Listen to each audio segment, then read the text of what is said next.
Sean todos bienvenidos, nos encontramos en una nueva ocasión en este programa Plaza Pública, recorriendo por diferentes personajes de la provincia de Choapa, personajes de la ciudad de Illapel, que tienen alguna destacada trayectoria en nuestra historia, en nuestro patrimonio, en la cultura, en la parte económica. Vamos a nuestro cuarto capítulo ya en esta segunda temporada. Nos encontramos con don David Maturana desde este mítico colegio, escuela número 1, ex escuela número 1, actualmente llamada Escuela Juan Carrasco Risco, un colegio centenario con mucha historia que en los últimos meses de nuestra historia yapelina ha pasado por alto y bajo, pero aquí está, pues el director. ¿Cómo está don David Maturana? Aquí un estamos, gusto. Mucho gusto también para mí, saludar a todos los auditores de TV8. Usted sabe que en este programa nosotros tratamos de rescatar este antiguo ejercicio de la conversación republicana, esto de conversar de par a par con cualquier persona solamente por el ejercicio de conversar. Y nosotros siempre tenemos una pregunta que es como la típica para empezar a romper el hielo. Y es, ¿qué es lo que recuerda usted de las plazas públicas del pasado? ¿Qué recuerda de esas plazas públicas donde no estábamos tan conectados al internet, donde no teníamos celulares y donde la relación era obligatoriamente mirarnos a la cara, mirarnos a los ojos y hablar? ¿Qué se acuerda de las plazas públicas, don David Maturana? Mire, más que las plazas públicas, como yo me crié y nací en el campo, nosotros en el campo lo que teníamos era solamente el diálogo personal, porque en ese tiempo no había ni televisión ni habían teléfono. Entonces la forma primordial del diálogo era directo, de persona a persona. Y ahí se producían cosas bien interesantes, como era el enterarse de lo que estaba pasando al otro. Es decir, el otro formaba parte también de uno porque nos necesitábamos mutuamente. Y entonces uno nacía y se criaba en un ambiente en el cual todos nos conocíamos. Y en relación al tema actual, el diálogo se ha perdido en parte y su profundidad y contenido, especialmente porque las personas piensan que dialogan cuando están en una red social y no están dialogando. Entonces se pierde el diálogo. A veces a la hora de almuerzo, a la hora de comida, los niños y las niñas están, y los adultos también, pendientes del chat. Entonces ni saben de lo que están comiendo ni tampoco son capaces de disfrutar en la familia un momento que era antes importante y que nosotros debemos de apagar todo tipo de celular y de contacto mientras estemos con la familia en la hora de la cena, por ejemplo. Don David Maturana, estábamos hablando recientemente, lo hemos conocido durante este año. Quiero hablarle acerca de don David Maturana. ¿Dónde nace? Usted hablaba del sector rural. Nos hemos encontrado con algunos personajes que representan un poquito esta historia que algunos hemos olvidado de nuestro territorio. Personas que nacían con parteras, personas que no nacían en hospitales. Quiero que nos cuente acerca de su historia. ¿En qué año más o menos nace usted? ¿Dónde se desarrolla? ¿Dónde estudió? Mire, la historia mía y la infancia se desarrolla acá en Pintacura Sur, que hay dos Pintacuras, uno norte y uno sur. En esa época mi papá era trabajador del fondo, digamos. Cuando se comenzó a desarrollar el proceso de la reforma agraria, ellos eran campesinos sin tierra, y después con la reforma agraria se quedaron con la tierra del patrón, digamos. Entonces se subdividieron y en esa oportunidad, yo siendo pequeño, ya comencé a trabajar junto con el papá la parcela que recibió de la reforma agraria. Yo creo que eso fue un gran impulso para muchos campesinos, y eso un poco también marca pues, la trayectoria de cómo somos capaces en el país de una mejor distribución de la riqueza. No es posible que hayan grandes latifundistas con inquilinos todavía en Chile y que las grandes empresas comiencen a comprar, o si no compran, se la arreglan la forma de poderle quitar la tierra a los campesinos. ¿Qué le entregó este trabajo con la tierra? ¿Qué le entregó este trabajo cooperativo con nuestros campesinos? ¿Qué valor aprendió del trabajo en la tierra en sí mismo?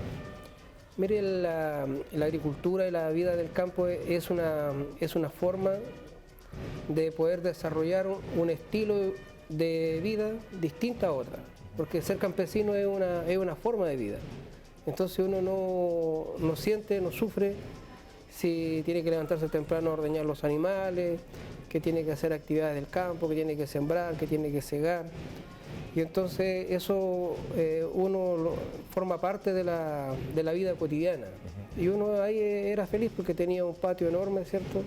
De cerros, de quebradas, de ríos, el contacto con la naturaleza. Entonces en aquella época fui extremadamente feliz.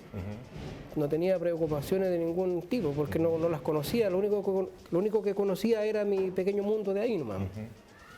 Así que en esa parte vivía sin apuro.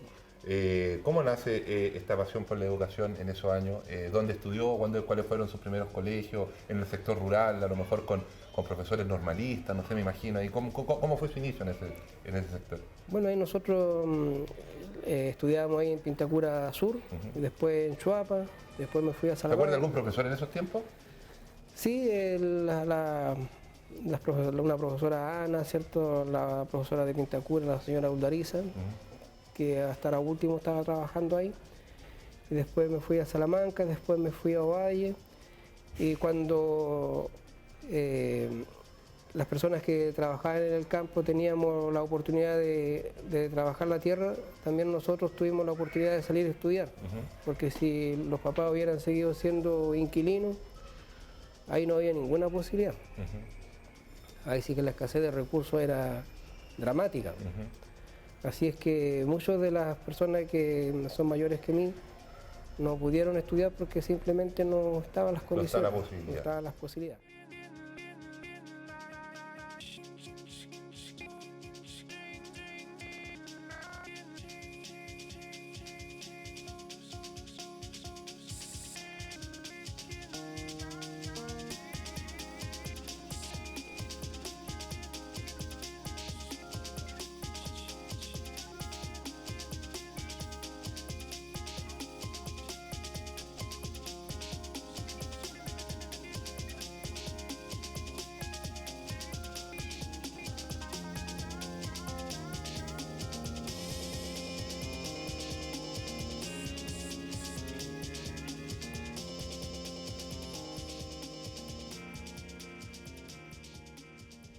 Y ese es un costo social que Chile ha tenido.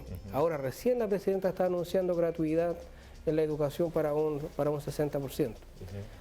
Y en circunstancias que nosotros en las calles hemos venido dando una lucha ya por más de 20 años, que cuando comenzamos nosotros a decir nosotros queremos educación pública gratuita de calidad, entonces nos tildaban de locos.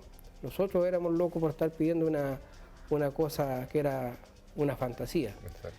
Sin embargo, ahora ya se está haciendo realidad. Muchas estudiantes que tienen una situación vulnerable socialmente van a poder acceder a la educación superior. Ahora nosotros esperamos que les vaya bien, pero por lo menos acceden. ¿Cómo David Maturana adolescente, David Maturana con deseo de generar, no ser un inquilino, sino que ser un profesional, cómo se desarrolla esta etapa? ¿Dónde la vive? ¿Dónde estudia? ¿Cómo nace esta chispa? Miren, como les decía, el hecho de que los papás hayan tenido la oportunidad de apoyarlo a uno en alguna medida era lo suficiente como para uno estudiar. Y esa oportunidad yo la aproveché. Y en esas circunstancias yo nunca me he considerado ni extraordinario ni mejor que nadie, porque en el fondo nunca he renegado de dónde vengo. Entonces soy una persona más, trato de ser lo más corriente posible. Y el hecho de trabajar acá en esta gloriosa escuela, que tiene 113 años de vida y que atiende a la población más vulnerable dentro de la comuna, también me hace feliz, porque acá uno realmente sirve.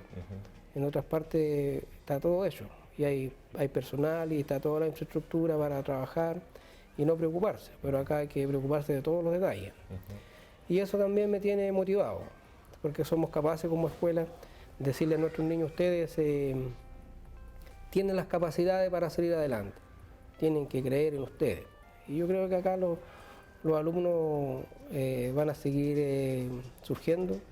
Les recuerdo que esta escuela ya tiene diputados, ha tenido grandes personajes de la historia de Illapel, y entonces nosotros queremos seguir por esa senda. Parece que le han gustado los desafíos a lo largo de su vida. ¿Ha tenido varios desafíos? Bueno, mi vida ha sido bien compleja, hartos desafíos. De hecho, de poder superar, digamos, la etapa de que un niño campesino salga a los 12, 13 años de su casa ya es un tema complejo. sobre todo en esa época que no había locomoción en la parte donde yo vivía, que no es lejos, pero igual a pie se demora unos 2 o 3 horas. Y entonces he tenido grandes desafíos, la vida también me ha hecho una persona fuerte para enfrentarlo y también para poder sobrevivir en un ambiente que no es de los mejores, en el sentido que nosotros como país estamos diciendo que queremos sacar la educación de los municipios, porque la educación de los municipios ya es un sistema que está quebrado, ya no resiste, no da más. Entonces queremos que la educación sea en manos del Estado. Y cuando el empleador suyo es la municipalidad, se produce una incongruencia, porque si yo trabajo para la municipalidad, pero a su vez yo digo que tenemos que sacar la educación de los municipios, entonces se genera ahí un conflicto de ideas, por lo menos un conflicto de ideas que no simpatiza, digamos.